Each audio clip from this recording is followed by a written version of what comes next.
godfather of Irish drill. Shout out my boy, DEMEGODTV.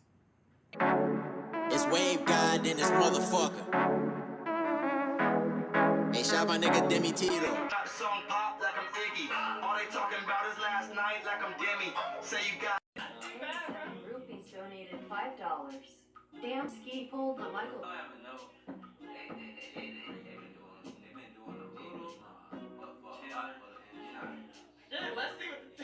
Let's see what the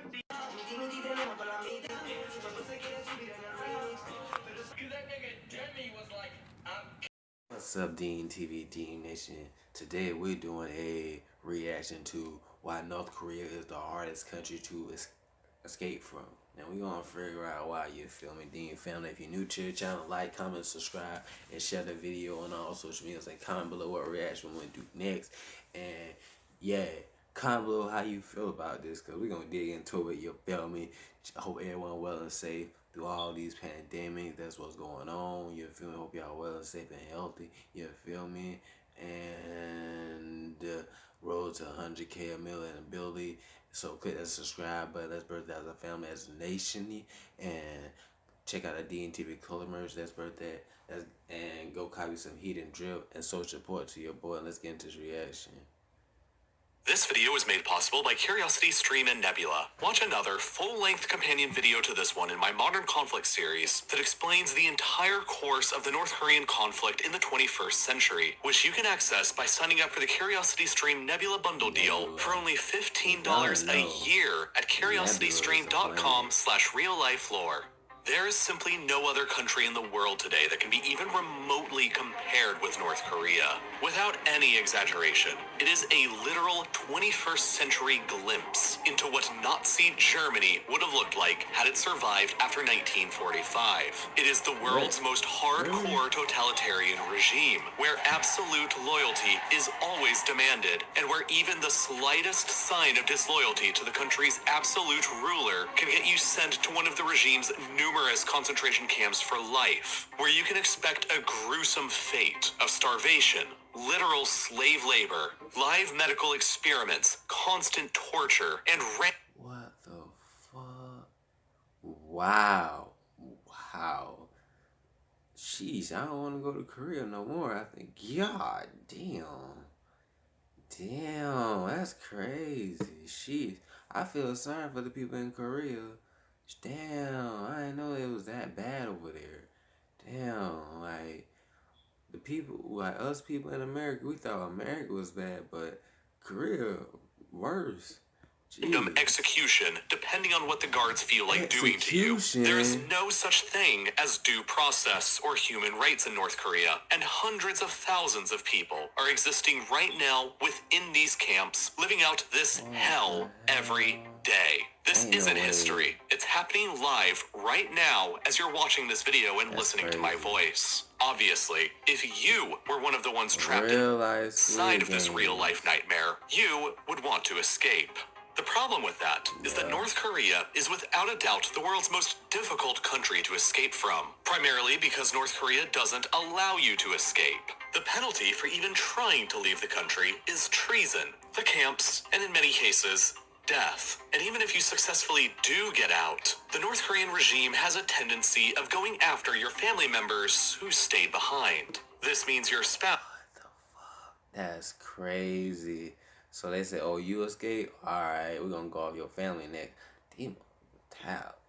Your children, your parents, and even your grandparents can be rounded up and sent to a lifetime of horror in one of the camps if they didn't make it out with you. For many, this is all the deterrent that's needed to keep them in line. Understandably, well, frustratingly so. But if you've made up your mind to leave, regardless of the risks and the consequences, these are the few ways you'd be able to do it. Unfortunately, none of them are easy, and they all have their own challenging geographic issues to account for. The most obvious destination for escape is to South Korea. the exact polar opposite of North Korea, a free, liberal, and rich democracy. South Korea claims legal authority over the entirety of the Korean peninsula and officially considers all 26 million North Korean citizens her own citizens as well. This means that if you can make it in, you're guaranteed citizenship, a future, and are effectively in the clear. But moving just this short distance from the north side of one peninsula to the south side is probably the most difficult journey that a human being can make in the 21st century. Walking directly across the southern border is almost impossible because it's literally the most heavily militarized location on the planet. It's completely covered with high walls, electric razor wire, millions of landmines, and is defended by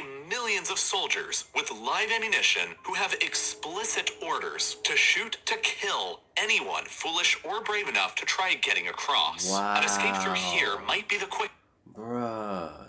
They tapped over there. But it's also the most dangerous and risky. Your odds of success are low, but despite that, many have still tried and come out victorious. In 2017, a North Korean man drove his car directly up to the military demarcation line between the two countries at the border and dramatically crashed, got out, sprinted across the border under a hail of machine gun fire from the North Korean border guards, and collapsed on the South Korean side behind a wall before being rescued. He was shot 5 times and lost half his blood during the quick attempt, but he still managed to survive and now lives in the South. For most people, though, escaping directly into the South like this is simply too risky. So, they'll take alternatives. While the southern border of North Korea is almost completely impenetrable to escape, the eastern and western sides are covered in ocean, which present their own challenges. Buying a boat and escaping with that is impossible since most North Koreans are severely impoverished, and there's no possible way to buy a boat anyway, even if you did have the money. For most people, that leaves simply swimming to South Korea, which carries the risks of drowning or getting caught by the North Korean patrol boats. In 2016, a man named Chul Yun Lee, who was a high-ranking member of North Korea's Ministry of State Security, decided to defect with a friend using this method anyway. Together, they bought a motorbike tire, an air pump, and some food, and came to approximately this location in the west, just behind the DMZ. Once the sun had set, they plunged into the water and began swimming frantically and undetected. Unfortunately, the air pump ended up not working, and they had to abandon the tire and rely on their backpacks to help them stay afloat instead. They ended up swimming continuously for over 4 hours in the dark until they saw an unidentified boat moving towards their location. Fearful that it was a North Korean patrol, they frantically swam to this tiny island here and waited for the boat to leave. But this was during the cold autumn months in Korea, and they were wet with very few clothes. They managed to find some garbage they used to insulate themselves with, got some rest in, and when the sun came up, they found some wooden pallets that they tied together into a makeshift raft with some styrofoam and other trash, and they paddled back out to sea using their hands and floating with the tide. Fortunately for them, they hadn't realized that by this point, they were already well past the South Korean border, and South Korean ships quickly spotted them and came to their immediate rescue. They were successful, but many others haven't been. For most people, getting to South Korea directly by running across the DMZ or swimming around it will result in death or capture. So that leaves getting to South Korea indirectly via another third country. Upgrade to download videos and watch anywhere at any time. Try our student plan free for 1 month. Hey, get yourself a cooler shirt from tpublic.com. Check this out. Whoa! That leaves getting to South Korea indirectly via another third country. There are 3 other countries nearby North Korea besides South Korea that you can escape towards, but none of them are good options. If you can make it, Japan is probably your best bet because you'll be guaranteed your freedom and sent to South Korea. But you have to make it across the Sea of Japan first, which can often be dangerous and is prone to typhoons, and in the best case scenario, you probably have nothing any better than a small boat. As a result, there have only been 3 confirmed successful cases of North Korean defectors actually making it directly to Japan. So it's probably going to be better to look north instead. Up here, the border is significantly less defended or patrolled and is comparably much easier to cross than the south. But doing so necessitates crossing into either China or Russia, neither of which are particularly very good options. The border with Russia is only 17 kilometers wide along the Tumen River, and it's easily patrolled by both sides. Even if you do make it across, Russia's official state policy is to immediately deport all North Korean refugees back into North Korea anyway. And as a North Korean, you're definitely going to stand out here. Hypothetically, you could make it up to the South Korean consulate in nearby Vladivostok and earn your freedom, but getting up there undetected by Russian police would be almost impossible, and as a result, escaping into China is the significantly more popular and less risky option.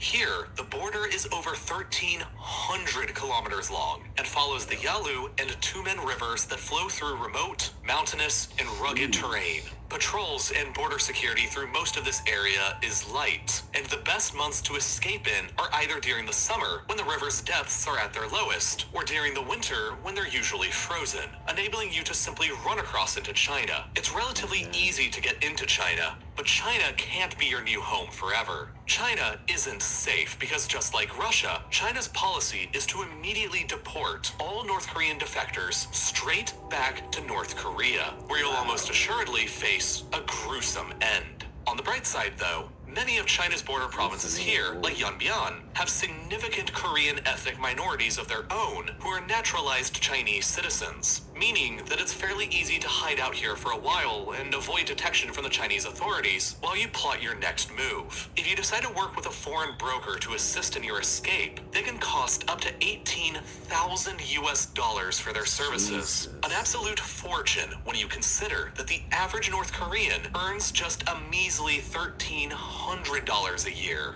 That is over 10 years of an average North Korean's pay. If you've got the means, a broker can be a good option, but if you don't, the next best option is to probably continue on to the city of Shenyang, where the closest South Korean consulate building in China is located. Compared to the USA, that ain't a lot, that ain't nothing.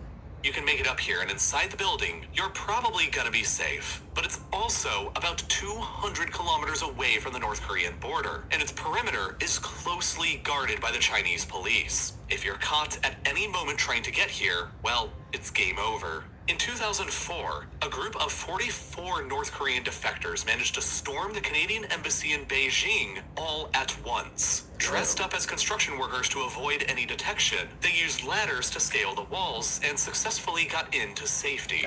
But ever since then, China has significantly increased their police and security presence around foreign consulates and embassies, especially South Korean ones. So repeating this now would be a lot more challenging. Instead, you most likely need to get yourself across China and into another country that's more sympathetic to your situation. But the problem with that is that China is huge, and there aren't many countries around it who will even help you either. Russia will deport you back to North Korea if you get caught there, while Vietnam, Laos, and Myanmar all maintain close relations with Pyongyang as well, and just like China or Russia, they'll most likely deport you back to North Korea if they catch you as well. Getting into India, Bhutan, and Nepal or Pakistan would require hiking through the Himalayas, which pretty much eliminates any of them as easy options. And so that effectively leaves you only two friendly and realistic nearby destinations to escape into: Mongolia or Thailand. Mongolia is the closer choice, and the government here is sympathetic to the plight of North Korean defectors. If you make it up here, they'll deport you to South Korea rather than the North upon arrival. You just have to surrender yourself to the Mongol police. The only problem is that to get here, one must pass through the formidably difficult, freezing, and hostile terrain of the Gobi Desert, one of the world's largest deserts with an abundance of dangerous wildlife, hostile temperatures, and few resources to survive on.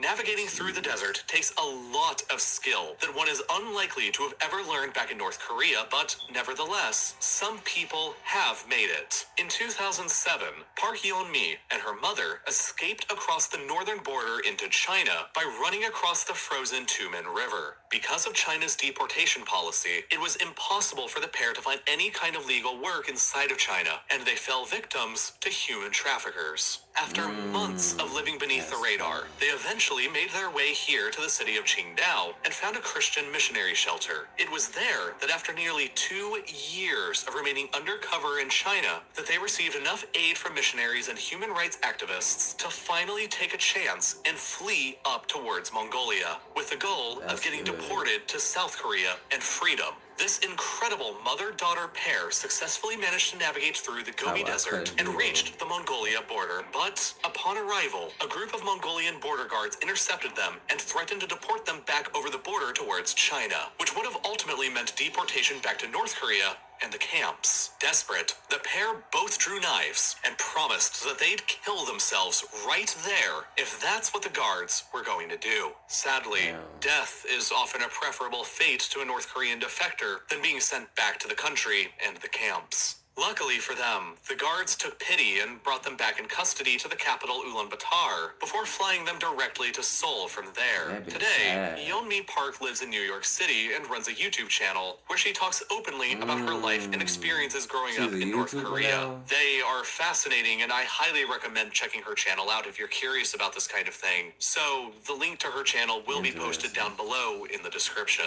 Navigating through the Gobi is so challenging for most, though, that the significantly more popular route is to take a train or a bus undercover across China and attempt to escape into Thailand. These are the 5 closest train stations to the North Korean border within China that connect to China's vast high-speed rail network. If you hypothetically have the money and the skill to remain silent or undercover, you could board at any of these stations, exit at any of these near Mongolia and run across from there, or exit here at Kunming in China's Yunnan province and attempt to take a bus or run from there towards Thailand. There are plenty of buses that go from Kunming to other Southeast Asian countries, but the problem here is that even if you do somehow make it without getting caught by any of the authorities on a train or a bus, China and Thailand don't share a border, which means that you're going to have to get across the rugged and mountainous terrain of China's Yunnan province, and then get through the remote and dangerous jungles of Laos or Myanmar before finally crossing over the dangerous Mekong River in order to get to safety. In 2017,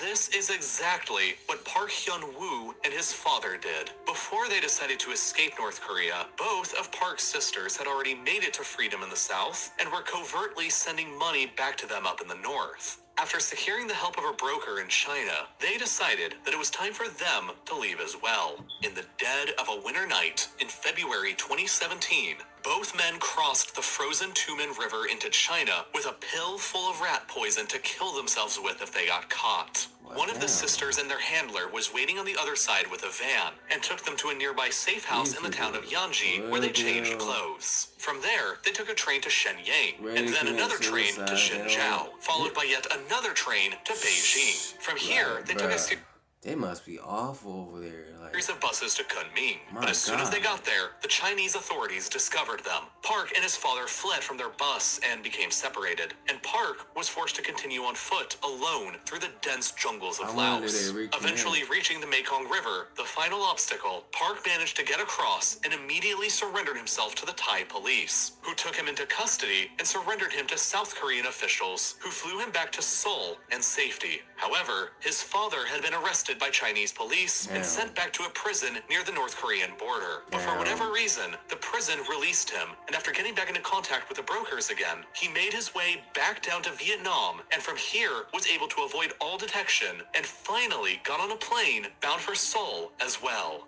It had taken him 1.5 years and a journey of over 5,000 miles simply to reach a place a mere 400 miles away from his home.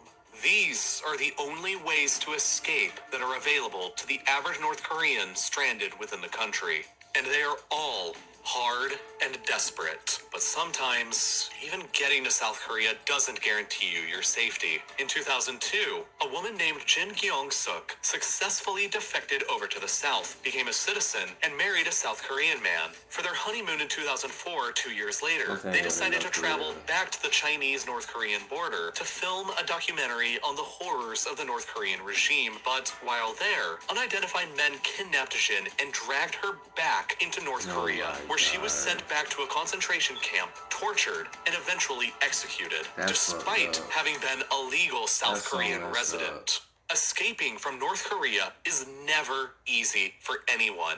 All of these options are difficult, and even if you do make it out, you can still very easily be dragged back against your will and killed. There are countless other stories of heroic people who've defied the odds and escaped through various means. And what makes North Korea so fascinating to many of us outside of it is that it isn't history. You read the horrible accounts of survivors and hear their stories and realize that you're not listening to something from 1940, but something that could have happened yesterday. The Cold War may have ended everywhere else in the world in 1991, but it never ended in Korea. And if anything, it's worse now than it's ever been before. The modern Cold War in Korea is an incredibly complex and controversial story to tell, with countless other escape attempts that are too graphic to cover on YouTube. The development of nuclear bombs.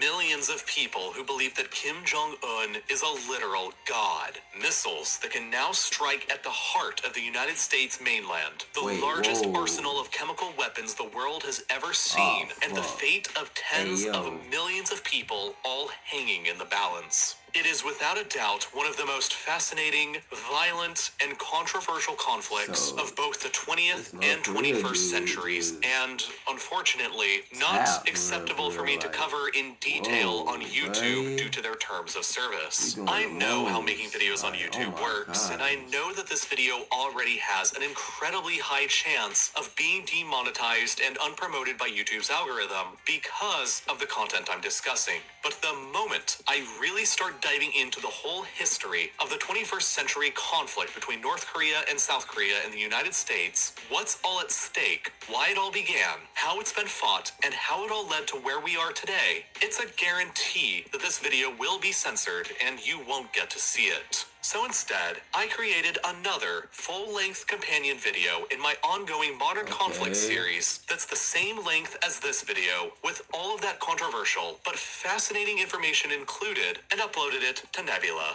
which, as you've probably heard by now, is home to tons of exclusive ad-free content, like my entire Modern Conflict series, with 5 other additional full-length videos you can go watch right now, detailing the Israel videos are only on algorithm and without with expensive America's like Wendover Productions have deal with its current. Hope you guys like that Dean Found D Nation. Like, comment, subscribe, and share the video on all social medias. And comment below what reaction you do next. And comment below how you feel about this, cause yeah, this just made me feel like, dang, North Korea wild. Like learning this, man. Who knows about the history about it? I might say that shit might crazy, all the other shit, but man, look, bro, that shit wild, man. Wild. It's like, bro, I'm just grateful that with you in the USA, and we don't win like that right now. That, bro, that's like slavery. Like, oh my gosh, that's wild. Like, jeez, like, no human rights, nothing. Like, that's not even life. I can't even say, like, what the heck? Like, oh my God. Please don't do it. Hope you guys like this and Dean Found D Nation. And just like he said, like, hopefully this video be up and stay up and, like, all the other stuff, you feel me?